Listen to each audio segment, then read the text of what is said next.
Hello and welcome to Daily Reflection with Aneel Aranha. Today is the 17th of August, 2020.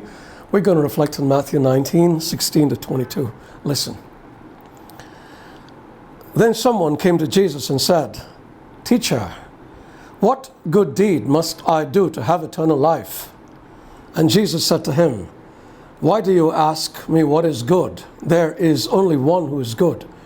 If you wish to enter into life, keep the commandments." And the man said to him, "Which ones?" And Jesus said, "You shall not murder, you shall not commit adultery, you shall not steal, you shall not bear false witness, honor your father and mother, also you shall love your neighbor as yourself." The young man said to him, "I have kept all these. What do I still lack?" Jesus said to him, "If you wish to be perfect, go sell your possessions and give the money to the poor, and you will have treasure in heaven. Then come, follow me." When the young man heard this word, he went away grieving, for he had many possessions.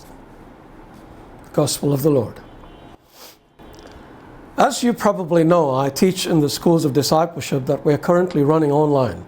You should really consider registering for the next batches starting in September, especially if you like these reflections. What you will get out of this school is far more than what you will get out of these.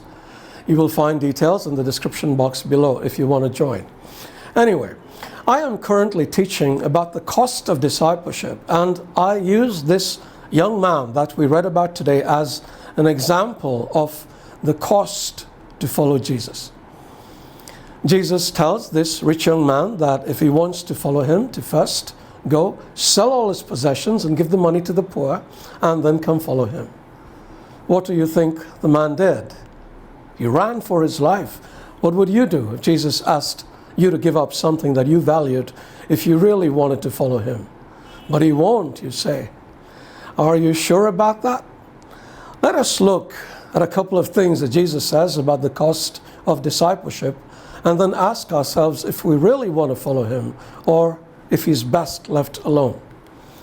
Jesus once said, "If anyone comes to me and does not hate father and mother, wife and children, brothers and sisters, yes, even their own life, such a person cannot be my disciple."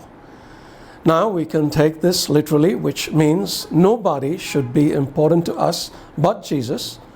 However, because I'm a nice guy, let me be charitable and say that what he meant by this was that we should put him above everybody else. But is that what we do? Put Jesus over everybody else in our lives? Isn't it true that for many of us, he takes last place? Then Jesus said, in the same way, those of you who do not give up everything you have cannot be my disciples. Here he's telling us that just as we are not supposed to put anyone above him, we are not to put anything above him. And how do we fare with this? As just one example, if he were to tell us to get off social media and stay off it, how many of us would be able to do this? Oh, how would we survive without all those friends we have on Facebook? How would we cope without all those likes we get? Know what I'm saying? But why is he asking us to do all these things, you might ask? What's wrong if I spend time on Facebook or Instagram or whatever? Nothing, provided we have our priorities right. If the things of God are not on our list of priorities, forget about being on top. There is the real danger we might be jeopardizing our salvation. Jesus says, I paraphrase, don't run after the things of the world that don't last, but run after the things of heaven that will last forever. If you believe that things of the world are important, you will love those. But if you believe that things of God are important, you will love those instead. Guess which way lies life? Now, think about joining that school. Details below. God bless you.